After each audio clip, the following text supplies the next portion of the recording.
ಸಮೀಪದಲ್ಲಿ ನದಿಯ ತೀರದಲ್ಲಿ ದೊಡ್ಡ ಅತ್ತಿ ಮರ ಇತ್ತು. ಆ ಮರದಲ್ಲಿ ಒಂದು ಬಂದರ ವಾಸಿಸುತ್ತಿದ್ದ. ಆ ಮರದಲ್ಲಿ ಸಿಹಿಯಾದ ಅತ್ತಿ ಹಣ್ಣುಗಳು ತುಂಬಿದ್ದವು. ಬಂದರ ಪ್ರತಿದಿನ ಹಣ್ಣುಗಳನ್ನು ತಿನ್ನಿ ಸಂತೋಷದಿಂದ ದಿನ ಕಳೆಯುತ್ತಿದ್ದ. ಅದೇ ನದಿಯಲ್ಲಿ ಒಂದು ಮಗರಮಚ್ಚ ವಾಸಿಸುತ್ತಿತ್ತು. ಬಂದರ ಮತ್ತು ಮಗರಮಚ್ಚ ಸ್ನೇಹಿತರಾದರು. ಪ್ರತಿದಿನ ಬಂದರ ಹಣ್ಣುಗಳನ್ನು ಕಿತ್ತು ಮಗರಮಚ್ಚನಿಗೆ ಕೊಟ್ಟನು. ಮಗರಮಚ್ಚನಿಗೆ ಆ ಹಣ್ಣುಗಳು ತುಂಬಾ ಇಷ್ಟವಾಗಿದೆ. ನದಿಯಲ್ಲಿ ಒಂದು ಮಗರಮಚ್ಚ ವಾಸಿಸುತ್ತಿತ್ತು. ಬಂದರ ಮತ್ತು ಮಗರಮಚ್ಚ ಸ್ನೇಹಿತರಾದರು. ಪ್ರತಿದಿನ ಬಂದರ ಹಣ್ಣುಗಳನ್ನು ಕಿತ್ತು ಮಗರಮಚ್ಚನಿಗೆ ಕೊಟ್ಟನು. ಮಗರಮಚ್ಚನಿಗೆ ಆ ಹಣ್ಣುಗಳು ತುಂಬಾ ಇಷ್ಟವಾಗಿದೆ. ನದಿಯಲ್ಲಿ ಒಂದು ಮಗರಮಚ್ಚ ವಾಸಿಸುತ್ತಿತ್ತು. ಬಂದರ ಮತ್ತು ಮಗರಮಚ್ಚ ಸ್ನೇಹಿತರಾದರು. ಪ್ರತಿದಿನ ಬಂದರ ಹಣ್ಣುಗಳನ್ನು ಕಿತ್ತು ಮಗರಮಚ್ಚನಿಗೆ ಕೊಟ್ಟನು. ಮಗರಮಚ್ಚನಿಗೆ ಆ ಹಣ್ಣುಗಳು ತುಂಬಾ ಇಷ್ಟವಾಗಿದೆ. ಮಗರಮಚ್ಚ ತನ್ನ ಹೆಂಡತಿಗೆ ಆ ಹಣ್ಣುಗಳನ್ನು ಕೊಟ್ಟನು. ಅವಳು ತಿಂದ ಮೇಲೆ ಹೇಳಿದಳು, ಈ ಹಣ್ಣುಗಳನ್ನು ತಿನ್ನುವ ಬಂದರನ ಹೃದಯ ಎಷ್ಟು ಸಿಹಿಯಾಗಿರಬಹುದು. ನನಗೆ ಆ ಹೃದಯ ಬೇಕು. ಒಮ್ಮೆ ಮಗರಮಚ್ಚ ತನ್ನ ಹೆಂಡತಿಗೆ ಆ ಹಣ್ಣುಗಳನ್ನು ಕೊಟ್ಟನು. ಅವಳು ತಿಂದ ಮೇಲೆ ಹೇಳಿದಳು, ಈ ಹಣ್ಣುಗಳನ್ನು ತಿನ್ನುವ ಬಂದರನ ಹೃದಯ ಎಷ್ಟು ಸಿಹಿಯಾಗಿರಬಹುದು.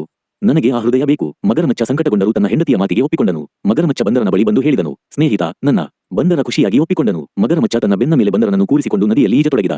ಮಧ್ಯದಲ್ಲಿ ಮಗರಮಚ್ಚ ಸತ್ಯವನ್ನು ಹೇಳಿಬಿಟ್ಟನು, ನನ್ನ ಹೆಂಡತಿಗೆ ನಿನ್ನ ಹೃದಯ ಬೇಕು. ಬಂದರ ಚಾಣಾಕ್ಷ ತಕ್ಷಣ ಹೇಳಿದನು, ಅಯ್ಯೋ, ನಾನು ನನ್ನ ಹೃದಯವನ್ನು ಮರದ ಮೇಲೆ ಬಿಟ್ಟು ಬಂದರ ಖುಷಿಯಾಗಿ ಒಪ್ಪಿಕೊಂಡನು. ಮಗರಮಚ್ಚ ತನ್ನ ಬೆನ್ನ ಮೇಲೆ ಬಂದರನನ್ನು ಕೂರಿಸಿಕೊಂಡು ನದಿಯಲ್ಲಿ ಈಜತೊಡಗಿದ. ಮಧ್ಯದಲ್ಲಿ ಮಗರಮಚ್ಚ ಸತ್ಯವನ್ನು ಹೇಳಿಬಿಟ್ಟನು, ನನ್ನ ಹೆಂಡತಿಗೆ ನಿನ್ನ ಹೃದಯ ಬೇಕು. ಬಂದರ ಚಾಣಾಕ್ಷ ತಕ್ಷಣ ಹೇಳಿದನು, ಅಯ್ಯೋ, ನಾನು ನನ್ನ ಹೃದಯವನ್ನು ಮರದ ಮೇಲೆ ಬಿಟ್ಟು ಬಿಟ್ಟಿದ್ದೆ. ಮಗರಮಚ್ಚ ಅವನ ಮಾತನ್ನು ನಂಬಿ ಮರದ ಬಳಿ ಕರೆದುಕೊಂಡು ಬಂತು. ಬಂದರ ತಕ್ಷಣ ಮರಕ್ಕೆ ಹಾರಿ ಹೋದನು ಮತ್ತು ನಕ್ಕು ಹೇಳಿದನು, ಮಗರಮಚ್ಚನೆ, ಹೃದಯವನ್ನು ಬಿಟ್ಟು ಬರುವವರೇನು ಜಗತ್ತಿನಲ್ಲಿ? ನಿನ್ನನ್ನು ನಾನು ಮತ್ತೆ ನಂಬುವುದಿಲ್ಲ. ಮಗರಮಚ್ಚ ತನ್ನ ತಪ್ಪನ್ನು ಅರಿತುಕೊಂಡನು. ಮಗರಮಚ್ಚ ಅವನ ಮಾತನ್ನು ನಂಬಿ ಮರದ ಬಳಿ ಕರೆದುಕೊಂಡು ಬಂತು. ಬಂದರ ತಕ್ಷಣ ಮರಕ್ಕೆ ಹಾರಿ ಹೋದನು ಮತ್ತು ನಕ್ಕು ಹೇಳಿದನು, ಮಗರಮಚ್ಚನೆ, ಹೃದಯವನ್ನು ಬಿಟ್ಟು ಬರುವವರೇನು ಜಗತ್ತಿನಲ್ಲಿ?